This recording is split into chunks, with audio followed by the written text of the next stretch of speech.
We are trying a brand new service called StreamYard, which you guys probably see the watermark up in the top right-hand corner at the moment. There's also making its debut on the channel is this brand new claret-coloured microphone. But I am very, very glad to introduce yet again, as you can see, Ben Holshoff, the Ulster Hammer. How you doing, mate? Good, mate. Thank you. Yeah, cheers for having us back. No, you're more than welcome. It's good to have you back on the channel, mate. I'm really, really happy to see you again.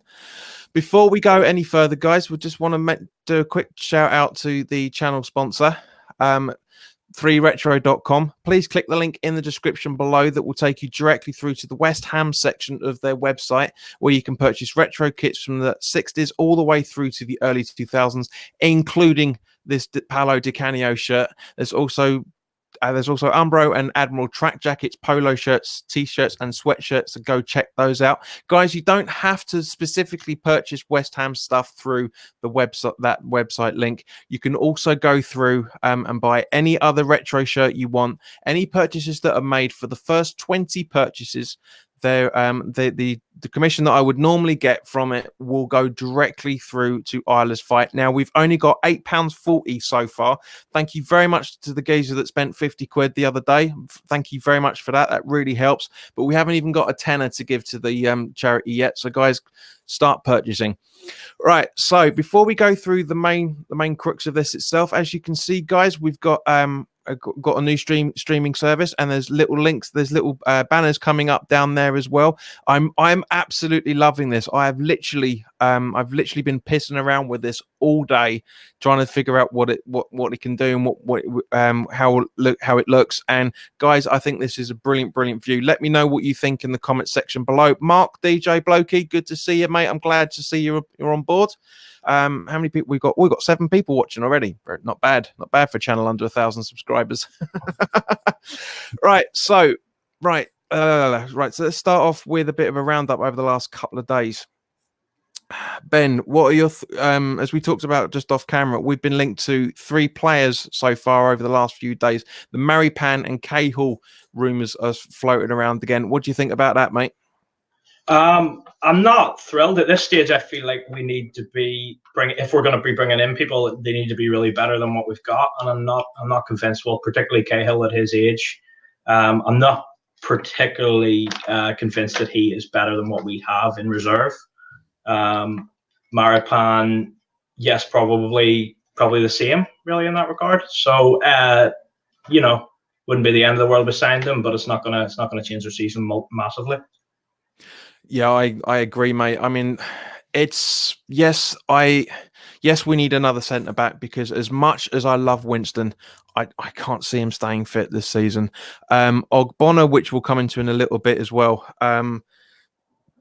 worries me from what we've seen of him in pre-season as well. It's just, I don't know how this is going to be. Now, there was rumours that have been floating around for the last few hours that, well, I say but a few hours, most of the afternoon, that we've only got £5 million to spend. Now, that to me, I don't know if you agree with this, Ben, mate, but that to me sounds like that's money for a loan. What do you reckon? Yeah, that's loan. What else are you going to get in this market for that? It has to be a loan. Yeah, and to be honest, if we are going to loan at least one player, I want it to be up front. I don't want it to be a defender. We've got decent players. Now, one of my thoughts on the starting 11 is that the squad in general, for that matter, is that we need 2 players for every position to have a decent push that everybody's wanting this coming season. Now, what I mean by 2 players for every position, I don't mean 2 players for a centre back. I don't mean 2 players for wing back. I don't mean 2 players for right back. I mean 2 players for each literal position. Like we need 4 centre backs that we can rely on, as you know, and we need 2 centre midfielders, etc., etc. Now, we're close to that, but we don't have that when it comes to the centre backs. We really don't. Mark has said, as you guys should see on the bottom now, that he's really liked the new look, mate. Thank you very much, Mark. As I say, I really love the look of this. And guys, let me know in the comments below how the sound sounds as well. Is it a lot better than the live streams? Because even though we had a bit of an issue, Ben, when you were on last time, yeah, the the previous audio was coming from, including the stream I did on Saturday. The previous audio was coming through the webcam, and it always sounded just a little bit strange. So one of the reasons why I've invested in this. So guys, if you prefer the sound, again, just let us know in the comments section. But Mark, I'm glad you like it. And Neil from down in Southern Australia. Yeah, I know you're retired, mate, but really, this time in the morning? But as I say, guys, yeah, for me, yes, we need a centre back, but we don't need the players. I mean, Maripan, I would take as a reserve centre back, not for the starting 11, for the bench, definitely 100%. We're all, and talking to strikers, as I mentioned earlier, we've also been linked with the former Arsenal player Akpom. Ben, your thoughts? Again, I'm not thrilled. Although if it's as a backup, then you can understand it. Again, is he going to come in and is he going to make a difference starting 11? No, but I suppose we're at the stage now where we'll have our starting 11, and we just need that little bit of backup, as you say. I do feel there's better out there. If we could go for a loan, I think we could get a better player.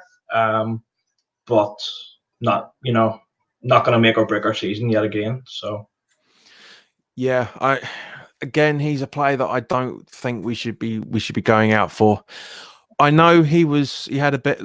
The problem is the same. For me, it's the same thing as Lucas Perez, right? Didn't really get a chance to prove himself at Arsenal, so we got him, and didn't really prove himself with us either. Now, I'm not saying that if we got in Akpom, because obviously he's moved abroad, but that was only the start, what about this time last year? So if he's available already, that's not filling me with confidence. I know, before anybody says anything, I know we're not going to get a world-class striker.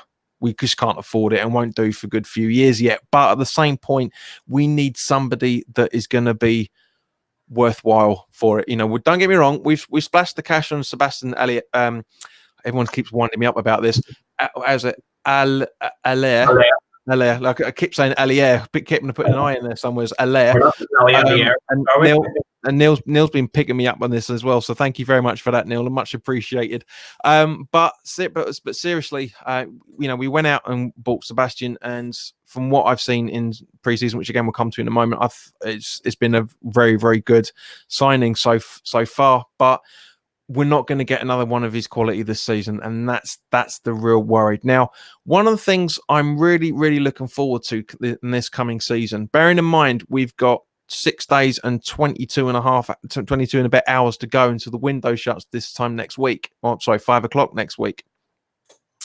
I'm really looking forward to seeing how Hernandez steps up to the plate, for lack of better way of putting it. He's a player that I admire. I really, really want to see at least 2 games where both Allaire and Hernandez are up front together and see how that works. What do you reckon? Well, having I know we'll get onto it later, but having looked at how Allaire played yesterday and his build-up play and playing off Fornals and Lanzini, I think laying the ball off to Hernandez, I think it could work really well. I'm not saying we do it every week, but I would definitely would like to see it at some stage, like you. I think there's Hernandez is a natural goal scorer, and Allaire seems to have great movement and be able to bring people into play. So I would be pleased to see that. Hernandez, I think we all know, yes, he would prefer to have left, but the one thing I'll say is he seems to have applied himself and had the right attitude and worked hard, throughout preseason. He said the right things when he has been speaking as well. So, the guys here, hopefully he can have a good season. Yes, he'll probably walk away in the summer, but there's goals in him, so. Yeah, I agree 100% with you, mate. It's going to be very, very interesting. At the end of the day, like you say, he's only got 10 months left on his contract. He did the very honourable thing and said, "Look, if I can't leave, then I will stay and play for West Ham and give my all." So that's all we care about as West Ham supporters. That's all we really care about. So just coming to yesterday's results, mate. Now. It was very, very late into yesterday evening when we found out about this. But the reason why Roberto was in goal and Fabianski wasn't because even though he was on the team sheet, was because he got a what appears to be a tight groin strain in the warm-ups, so which is why, as I say, Roberto played the whole 90 minutes. But Fabianski should, from what I understand, we have to wait and see what X says on the radio station to radio broadcast tonight, because they're literally recording it about now, from what I understand. So that will be going up later tonight. So we'll have to see what he says with that. But from what I understand, and the few other bits I've been reading as well, what I understand is that he's meant to have the scan today, but should be okay for the start of the season. So there's a very, very good chance we'll have either Alan or Roberto in goal this coming Saturday for Athletico Bilbao. But let's talk about the yesterday's game as well, because obviously let's talk about it from the perspective of the first half, because one of the things that really, really worries me is when we concede early, and we conceded 2 goals relatively early in the game. Well, all 3 goals really, because we conceded, then we went that when we equalised, we conceded, then we equalised, and we conceded again, and that's pretty West Ham, to be honest with you. But at the same point, looking at it from an outsider's point of view, those 3 goals, I reckon, were pretty good. I reckon they were pretty good. There was static defending, of course. I mean, I remember, I think it was for the 3rd goal, Creswell was completely outpaced for it. But Ben, what were your thoughts on the goals that we actually conceded? Yeah, the first one, actually, Cresswell, I think, was outpaced for the first one. The guy who put the cross in actually did amazingly well to even get to the ball, let alone put a good cross in. Balbuena then slipped, which, it happens. What are you going to do about that? And it was a good finish. As you say, a little bit of static defending, which does cause you concern. But at the end of the day, it's pre-season. These are the type of things that are going to happen. We've got to get it out of our system. So I expect us to be not to be doing that, come the start of the season. In terms of how sort of we were played through a little bit too easy for a couple of the first 2 goals. But overall, yeah, I was disappointed with how they went in. But hopefully we will be able to learn from them. And at the end of the day, we did concede 2 quickly, but it didn't. At that stage, you were kind of worried, is this going to continue the whole game? And we did sort of steady the ship a little bit. Now, Ben's made a good comment in the section there. Hopefully, Ben, you can see this up on your screen now. Said, felt yesterday's game was unnecessary, especially as there is a game on Saturday. Now, Ben, I agree with you, mate. To a degree, but at the same point, we needed something midweek just to get that extra little bit of fitness, as far as I'm concerned. Now, for me, pre-season is all about that. We can talk about how well the goals are, which we'll do in a minute. But for me, it's all about getting the match fitnesses back as quickly as possible, because at the end of the day, guys, we've got a very, very tricky game coming up in a week and a half's time when the league officially starts. It doesn't help not having games as close together. That's right. It does help having these games close together. If we just had one per week, there's a bit of mental fatigue that comes into that. And now, for me personally, I can't think of a better way than finishing the preseason with Atletico Bilbao, and I'll tell you why. For one, we'll come to that in a few moments, because this is quite interesting information coming that I need to talk to you guys about it. But in terms of the Hertha Berlin performance, I absolutely love the fact that we conceded. As I say, we equalised, then we conceded, then we equalised, then we conceded, then we equalised, and then we kept going. That's something we've only really seen in pre-season, with the exception of the Macclesfield home game in the League Cup last year. That's literally all that's the West Ham mentality normally is, as we all know, is literally just to shut up shop once we've conceded a couple. But bearing in mind, as I say, it's all about fitness. Yes, there is an argument that the goalkeeper should have been carded for handball towards the latter stages of the second half, and there was a very, very good shout for offside for, I think was it the second or third goal? I think it was the second, wasn't it? I think it was it the third? Is what Hertha Berlin. He was the guy. The guy was a millimeter offside. Basically, he Right. made. Sorry, right. No, it was the second because it was Roberto made the save, and then it Oh, bounced off to another player that was waiting. Now, technically, under the rules, he is onside depending on where his positions are. But at the same point, I can see why it was flagged, and it did look like he was a little bit offside. But looking at the replays back, yeah, it was. Well, we can't say it was the right decision because it's pre-season. It doesn't matter. It makes no difference in any shape or form. But again, one of the things that I loved about it is that the fact that both teams were taking it as a league game. There was no mucking around. There was no right. They've conceded. Let's just settle it down. It's like no. This guy says this is offside, surely. And again, as I say, with the goalkeeper punching the ball out and Antonio literally just going, no, guys, what's going on? That's handball. I love that. I love that spirit that never say die, and I really, really want to see more of that next season. I know we did last season, but yeah. One of the other things. Now we'll come to the 5 goals that we scored. I mean, it's very rare that we get to say that at the best of times, much less in pre-season. We've now what 1-3 and lost 2, if I remember correctly. Yeah. So, but don't take that into consideration, guys, because when we went unbeaten under Grant in the pre-season, we all know what happened with that. So again, don't read anything into the pre-season results. But for me, Wilshere played absolutely superbly as he has been doing for the last few games now. Bit unlucky that he couldn't direct that ball towards goal properly, and even Ben Johnson in the early minutes as well. He had a very good chance to try and score as well. But for you, Ben, because if I remember correctly from when we were talking about it before the game, you were able to see the whole lot, weren't you? Yeah, I watched it all. Yeah. So from the first half, because obviously there was a few switches around in the second, but from the first half, what did you think of the players' performance in the first half? Like we've already talked defensively, but going forward midfield, I was impressed. Like you just said, I was really impressed with Wilshere. He just seemed to always find himself in pocket of space. And he looks fit. He was working very hard. I saw him flying into a couple of tackles as well. But the way that we passed the ball around at times, I was really excited by. And the movement off the ball, Lanzini, Fornals as well. Fornals is so calm on the ball.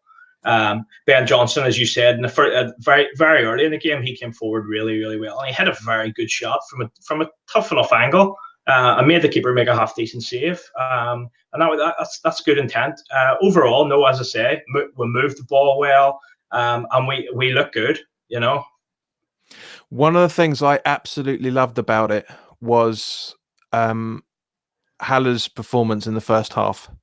Could have very, very easily scored that first equaliser, but as his reputation preceded him, he's known for, as I said in the roundup the video when I was talking to, actually it was you and me, Ben, wasn't it? We were talking about it the night before he got signed. Yeah, that his assist rate for striker is unbelievably high. yeah, And he showed that yesterday. As I say, he could have scored, but no, he saw Fornals was in the right position at the right time, kept himself onside, so he passed it to Fornals, and it wasn't a thunder cunt of a goal as people like to call it. Wasn't a FIFA style goal that it impresses everybody, but it was a very, very well taken goal. And even with Wilshere, if I remember correctly, Wilshere belted it down to Allaire in the first place as well. So very, very happy with the fact that, well, basically our 2 new boys are on the score sheet for one. Very, very happy with that. But more specifically, Allaire was my man of the match for that. It's completely unselfish the entire time.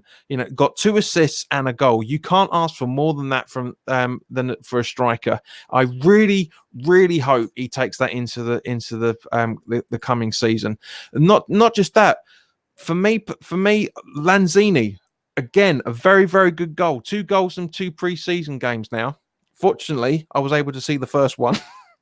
But, as I say, I just absolutely loved how hard he was working just all the time. And likewise with Diangana when he came on as well. Worked really, really hard. And for somebody that has got a reputation of having no confidence, scored that fourth goal with a just brilliance, quite frankly, just absolute brilliance. I mean, for somebody who for someone who says his reaction the way that he did as well afterwards is, I've missed scoring goals. It's a lovely feeling, and I really want to do that next season.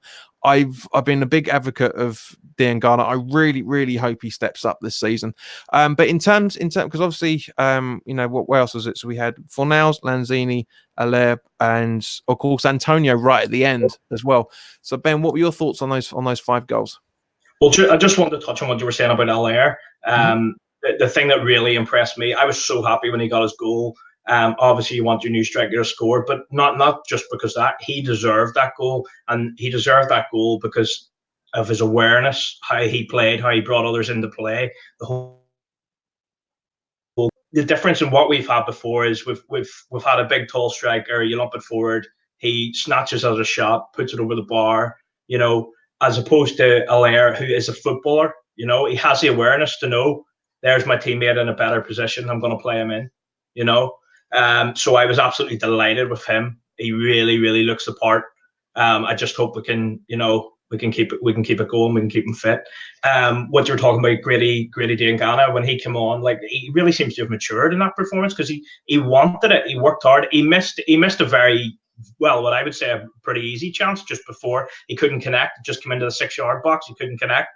Right. Yeah, I forgot about that. Yeah, his head could have gone down at that point, but he kept going. He wanted it, and you could see how pleased. He got his goal. He made his mark. And Antonio, you got a typical Antonio. I'll admit, about a year ago, I was saying Antonio, I think we might need to get rid. But how he finished last season, he's not the best technical footballer in the world. We know that, but he works for everything. That's what you were talking about, where it's a friendly and the keeper handled it. That's just typical Antonio. He's going to 100%, and he wants he wants it, so he's going to go for it. He's going to appeal for it, and he's right. But he came on, he worked hard. He's a handful. He's a handful. He runs defenders ragged. He's physical, strong. And again, the ball was worked well, and it was a good finish from him as well. So no, it was great. How we played, how we passed the ball at times was great. If we can settle the defense, on top of that, and we can maintain that, we will have a good season. I'm not saying we're going to finish here, there, or anywhere, but we will be entertained and we will have a good season. I think if you're just going to talk about the defense, the one thing I think I saw a lot of people panicking, going, oh look, we conceded 3, we were terrible, we were that. I think you got to remember as well, how long's Balbuena been back? He's just back from playing away in can't remember now where it was, but in the Copa America in Brazil, and he's only been playing a game with Diop for a week and a half. So we've got to take all that into consideration too. Exactly, because he would have had a bit of a break as well for that match. Yeah, like you said, he came back to training last week and literally just jumped on the plane with everybody else. Completely true. Jeff Blackman has made a very, very good point, which has also been echoed by Ben Davis as well, having no confidence in Roberto. Now I'm struggling with Roberto because he made a couple of good saves. I mean, both keepers made good saves yesterday. I really did. But yes, I see it because, but to echo what you're saying about Balbuena, mate, exactly the same sort of thing. Right, they haven't really been training with him for that long because the majority of the preseason training's been with Fabianski, especially the last week where he's been in goal. So, to change that at the last minute, there's going to be miscommunication because they haven't really spent that much time together in terms of training and playing. Well, the training, yes, but playing together, no, there hasn't been. What he did, half of the first game, if I remember correctly, the first preseason, and then I think did he do some of the second? I can't remember. To the first, I think, and then Martin came on, and then he did. He definitely played some of the second because Fabianski wasn't back yet. Yeah, because he was in goal for the Man City game as well, wasn't he? Yeah. And I think maybe was he in for Newcastle or was that was that Fabianski? I think Fabianski was in Newcastle, and I think Roberto came on with about 20 minutes to go or something like that. Yeah. Yeah. So he had 90 minutes yesterday. He had 90 minutes against one of, if not the best teams in the league.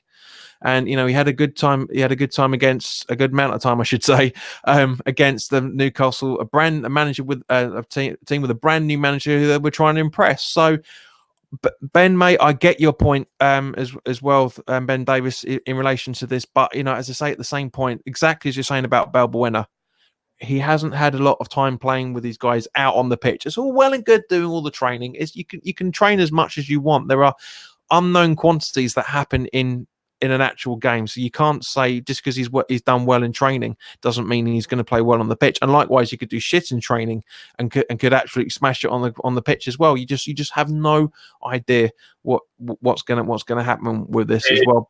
But that's what we love and hate about being West Ham supporters, is the fact that it is so unpredictable.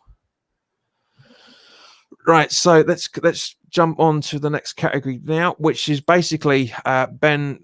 I'm glad you didn't know about this, mate, because this makes your reaction very, very genuine. Because you can always tell that the reactions of people that know of what's going on. Not to say that you're ignorant on this, mate, in any shape or form, but it's just literally a case of there's only been a couple of changes that have been announced earlier today for the October games. It's not really that much of a change, but I want to get your opinion on it as well. Now, our Palace home game on the 5th of October was meant to be the 3 o'clock. That is now changed to 5:30 on the Saturday still, and it's live on Sky Sports. I'm happy with this. I don't mind, because at the end of the day, it's a London derby. There's not going to be that many people that will come for Palace outside that south side of the London, as obviously that there's going to be away supporters from different parts of the globe as well, of course. But a couple of hours later doesn't really make a bit of a difference. I mean, what do you think about that, mate? Oh, as someone who has flown over for games, and it has happened to me before, I've flown over and a game's been changed in my flight, and I've ended up missing it. When you're changing it to a few hours later in the day, it just means a little more time for a few more beers, to be honest. So now, why did I know you were going to say that? If you're changing the day, it's one thing, but no, I don't have any big problems. And under the lights, London derby sounds good. It will be very, very good, because obviously we're playing Palace away on Boxing Day as well, so that's going to be an entertaining game. The other one that's been changed, well, now this I do have a bit of an issue with, is Everton away on the 19th. That's been brought forward to 12:30, still the same day, but 12:30, because it's going to be live on BT Sport. Now I take umbrage with this, I really, really do. Not that there's going to be a small minority of supporters that will do this, but I know for a fact, because when I've been gone to a few away games, both of them, the Stoke away games, the ones that I'm referring to, both with the first time we did it, which was under Allardyce, when we drew with them 3-3, if I remember correctly. That was a day trip. That was literally going up 6 o'clock, getting out of the house at 6 o'clock in the morning and coming home about 11 o'clock at night.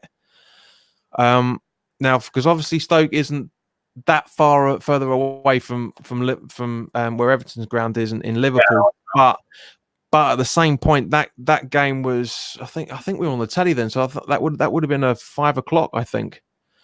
Yeah, so, 5. Yeah, so whereas with the Everton game, I say it's 12:30. Now there's going to be a lot of people that are going to, there's obviously going to be a lot of people that are going to be travelling up on the Friday night to have a weekend up in Liverpool. Fine. Yeah. But there's going to be a fair amount as well, for that matter, that are going to be travelling up by coach on that day, and by train on that day, and car on that day, which means they have to leave ridiculously early to get there in time to have it, like you say, mate, enjoy a couple of beers beforehand. This is where it's business over the supporters, as far as I'm concerned. I'm just glad that this isn't being changed to a midweek fixture, which I know the Liverpool home game is going to be. It's because obviously that's got to be moved for the UEFA World Cup or whatever it's called. That's that stupid thing they've come up with. The League World Cup or whatever it is. But it's just, it really, really gets to me. Don't get me wrong, people are still gonna do it. That they're gonna try and rearrange their travel times, of course. But it's inconvenience that we as supporters shouldn't really have to suffer. I mean, what do you think about when not just this one in general, but when games are changed for ridiculous reasons and ridiculous distances? Well, I hate the half 12 game anyway. To be honest with you, I don't mind it being later. I don't mind it being later in the day. I don't mind the Sunday games, stuff like that. But I'm not a fan of the half 12 game. But as you say, it is a very early start for people. It's what 3-4 hours maybe it'll take, probably more. So it is very, very early, and no, I'm not keen on that, especially being a distance. Sorry, as we were talking about last game, if it's a London derby or something like that, when you move it, okay, but people are traveling in big distance, But as you say, football fans, we're customers. It's nothing's done for us. They don't care about us. You know exactly. what I mean? They're okay. Yeah, and Kent Hammers has made a good point. Good to see you again, mate. Nice to see you in the group chat again. Hacked off with Everton changes bad. I've got. Well, I think he means I've got 5 hours each way travelling. I shall still go, and that's the point, mate. That's exactly the point. It's the fact that we shouldn't have to get there so early if you can only your financial situation or whatever, family commitments, whatever, I can only allow you to travel on the day. There needs to be a bit more thinking. I just say for London derby, not an issue. Or even if we're going to Watford, which is not London, it's Hertfordshire. It's just that's another couple of hours, an hour and a half that here and there for travel. That's not too bad. But when you've got over 150 miles to do, I take issue with that. I really, really do. And likewise, as I said, for the Liverpool supporters, when they've got to come down to our place for what should have been the original December home game, that's going to people are going to have to take time off work because I guarantee that's going to be during the week. It's not going to be a weekend game. I absolutely guarantee that. It'll be a Tuesday or Wednesday probably. So people are going to have to take time off work, rebook hotels, rebook travel. It's just. It does my head in. It really, really does my head in. Ben Davis, new graphics look better. Thank you very much, mate. Very, very appreciate it. Is there going to be any 7:45 p.m. Saturday games? Ben, there is a couple. I can't remember off the top of my head what one it is, because I know there's one coming up soon. But I'm sure we'll have to look. I'll have to check the fixtures, mate. To be honest with you, Kent Hammers 7:45 on Saturday away is the worst times, though. John, for away fans, yes, agreed, 100%, mate. The 7:45s is just an absolute ball ache. I can understand it to a degree when they brought it in a few years ago for the Friday night kickoffs for like the FA Cup and whatnot. But yeah, personally there shouldn't be any call for it. But as the old saying goes in what was it? What movie? It's Twins. Money talks and bullshit walks. So that's exactly where football is now, unfortunately. Right. So let's come to the main crux of the conversation. This Saturday's 3:00 kickoff at the London Stadium against Atletico Bilbao. Now, I did a little bit of research into them. As you guys know, I don't like to do stats, but I like to do research at the same point. Bilbao's season was pretty interesting last season. In the Liga, they finished 8th on 53 points. Not a bad shout. We know how difficult La Liga can be. Because obviously there's only about 2 or 3 teams that are actually just guaranteed to finish in the top 4 every time anyway. But 8th, 53 points on 8th. I mean, where would that get you in the Premier League? That would get you going on last season, 7th, 6th. Wouldn't get you 6th, but yeah, 7th, 8th, something like that. What are we finishing? Yeah, so that's what I thought. So yeah, it's around again playing another team that's capable of finishing around about the same sort of places in their respective lead. They've got some difficult goal scorers that I think we need to keep an eye out for. I don't know how to pronounce his name, to be 100% honest with you. Inaki Williams scored 13 goals and had 4 assists last season, and Raul Garcia had 9 goals and 3 assists. Everybody else seems to be under 9 or 10 downwards. Other than that, Atletico Bilbao don't have any injuries that I can find. But one thing I need to also say is, because I don't know if he's watching in at the moment, but Ginge, if you're watching this, mate, where I get my injury information from has changed. It's still with the same website, but the website address has changed, and I can't for the life of me remember what the address is. It's premierinjuries.com/injury table. You used to be able to go just straight on to physioroom.com and click on the under the injury drop down, but they've got a whole brand new website set up for it now, and which is it's very, very up to date. It gives literally every single injury of every single team in the Premier League. I absolutely love it. Unfortunately, I didn't love reading it earlier today. Because it still confirms that Mark Noble is still out with a thigh injury, and Fredericks is also still out with a groin strain. But as Fabianski, they are both meant to be back for the Man City game.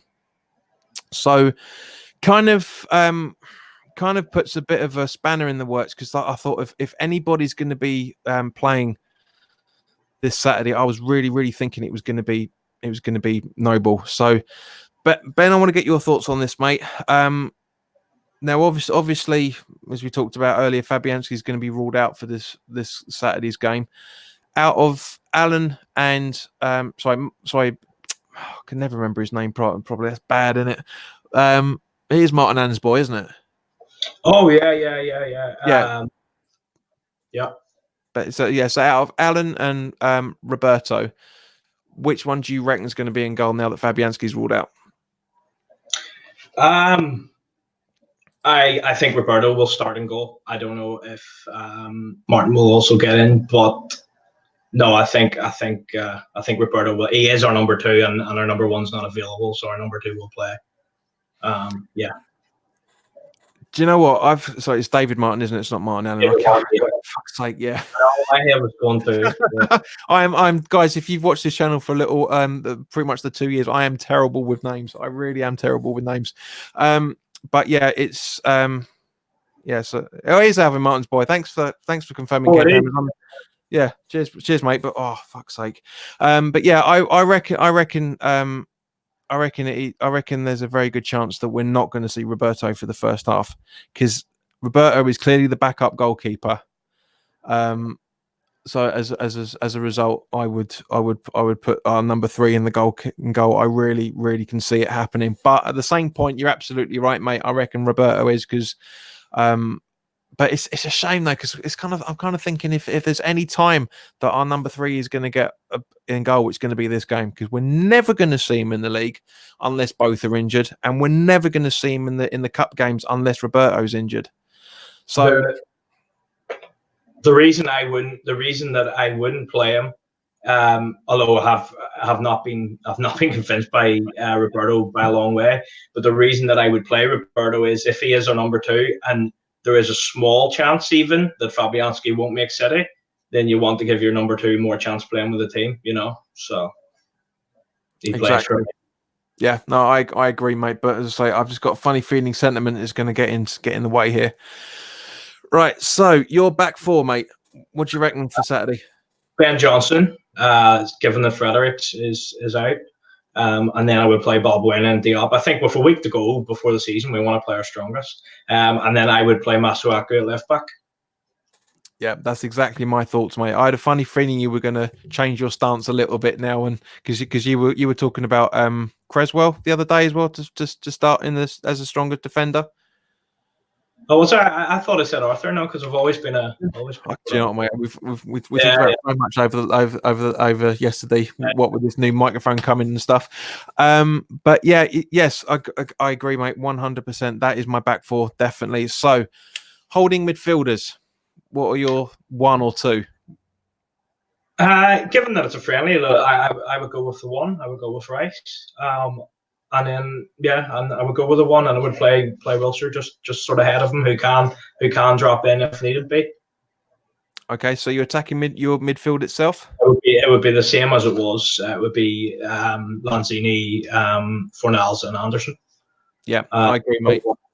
Definitely, it's like you say, because what we're going to see on Saturday is pretty much going to see what we're going to see the week after. To be honest with you, I agree with you. But I would have Wilshere sitting alongside sitting alongside Rice. I really, really would, because just purely because, like you say, he can jump in between the two, because he's brilliant ahead, but he's also very good sitting as a defensive midfielder as well. Not the best, but yeah, you can have him there, and I would feel more relaxed seeing him there than and God rest his West Ham soul. Then oh god, his name's jumped out of my head now. The geezer we sold to Sassuolo. Oh, Pedro Obiang, yeah. Talking of which, actually, we haven't really talked about that. Did you see the leaving interview that went up on the website? Yeah, I did, yeah. What a bloke! What a bloke! Makes the Austrian snake look an absolute tosser, even more than he currently is. It was just beautiful to say the fact that he loved his time. Yes, he didn't get the same time there, but he absolutely made some good friends out of it, and would be happy to come back at some point. Now, the way I read that was the fact that he'll come back as a spectator, not as a player.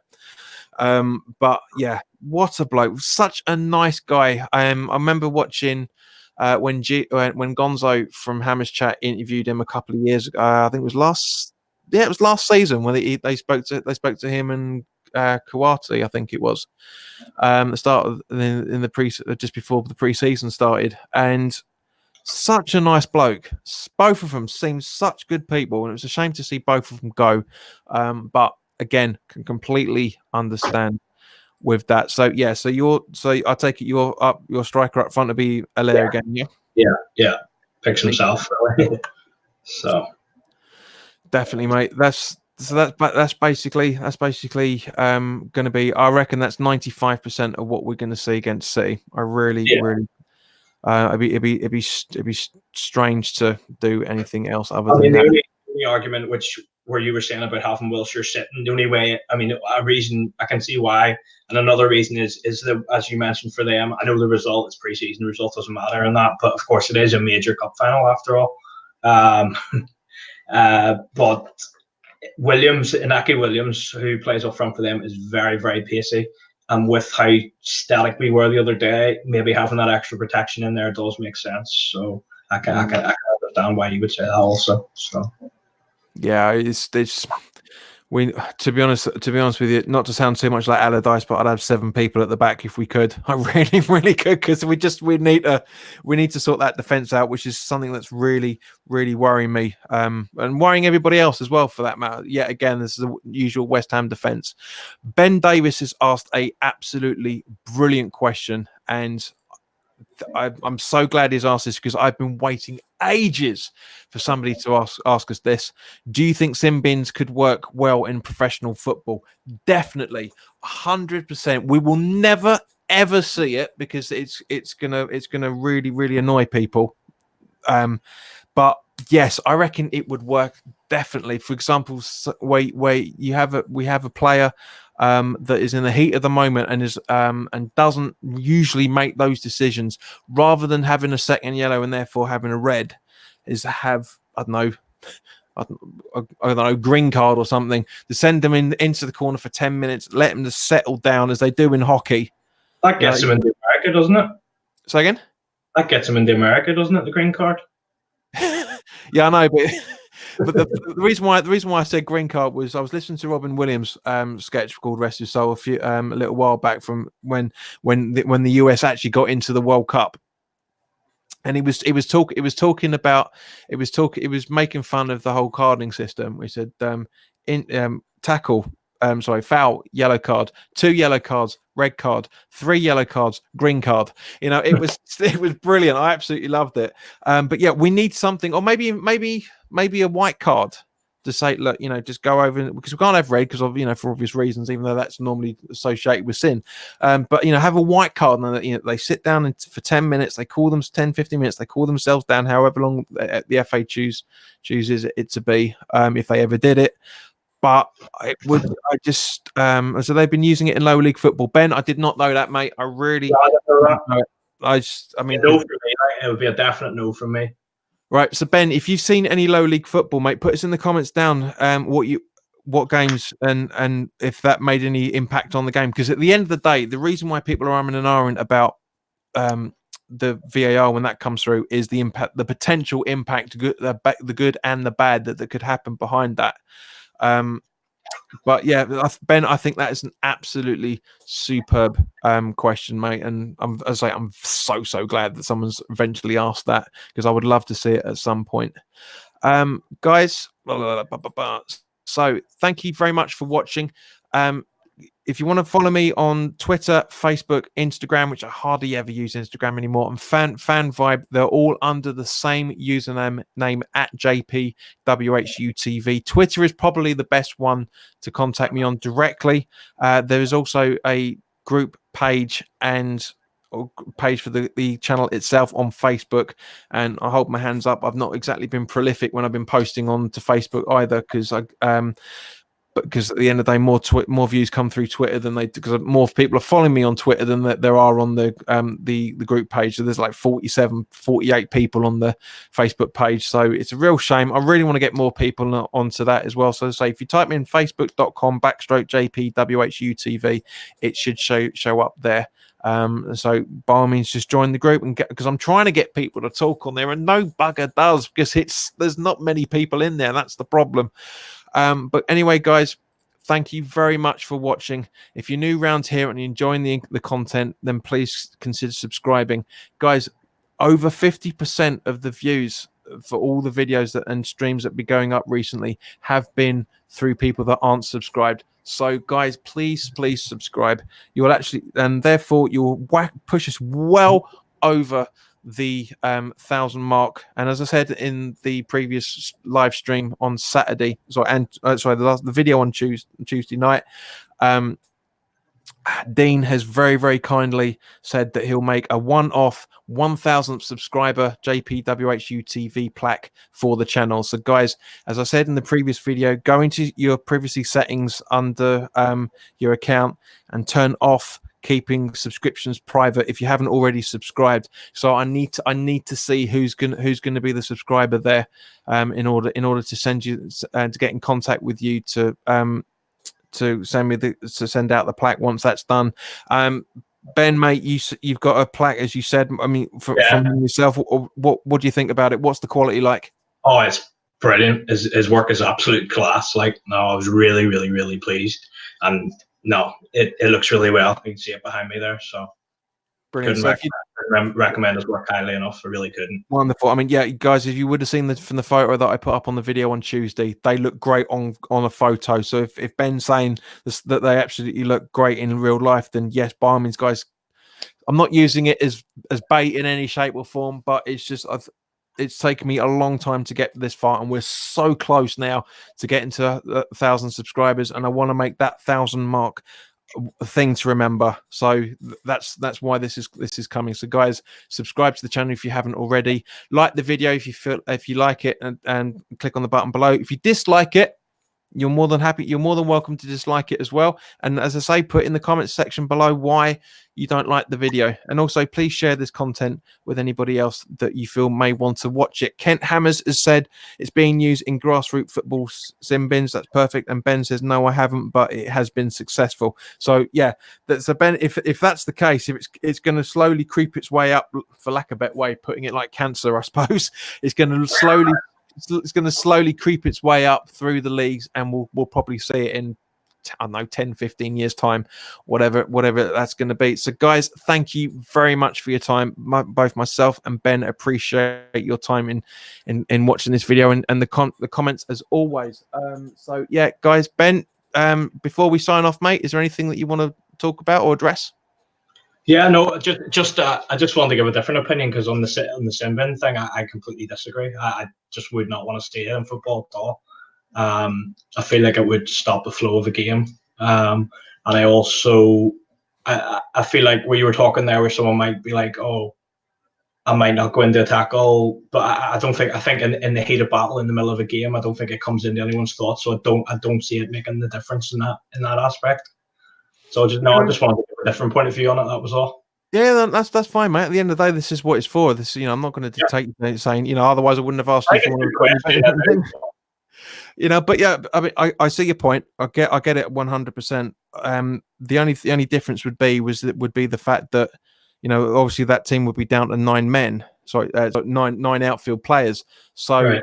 I can't see it being that much of a disruption any more than what would happen if someone got a yellow card. But but I get it. I understand. I see your point 100%. I think it would cause a lot more controversy too, which they're clearly trying to stop with the likes of VAR. Because if you think about it, if a referee gives someone a wrong yellow card right now, all right, it's one thing, yellow card. But if they give someone a wrong stem bend, they're off the field, and the other team scores as a result of that, and it was a mistake, it's going to cause a lot more controversy, isn't it? Yeah, but to be honest with you, mate, I disagree with you on that point because the Premier League and the FA love some controversy. That's why a lot of people are talking about the new rules that are coming in about about what VAR is and is not going to be used for. Yeah, changing the offside rules. It's just that they love controversy. That's the whole point. I mean, even dickhead brain from UEFA from FIFA before he was stepped down, he said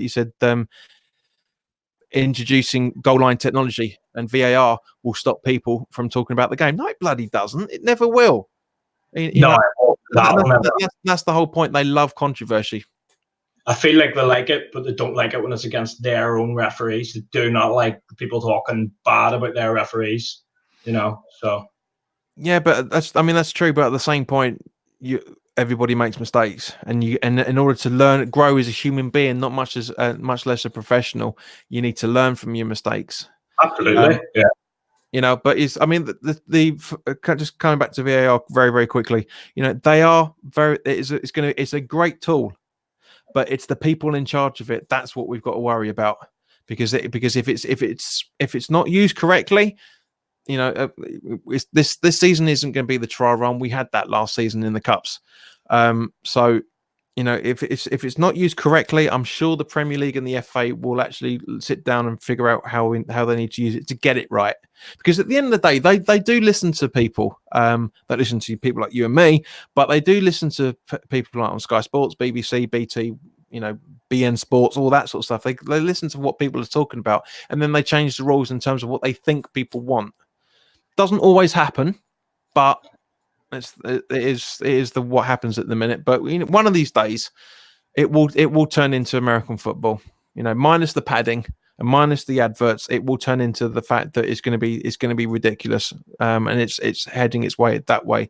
Anyway, so guys, thank you very much for your time, everybody. Thank you very much for your comments, and you will see either both of us or just me, or maybe even Ben, who knows, on Saturday for the post-match reaction to the Athletico Bilbao, and potentially, I'm thinking about also culminating that in with a pre-season roundup as well. So keep an eye out for that. Something's coming in the next couple of days, guys. So enjoy yourselves, and I will see you very, very soon.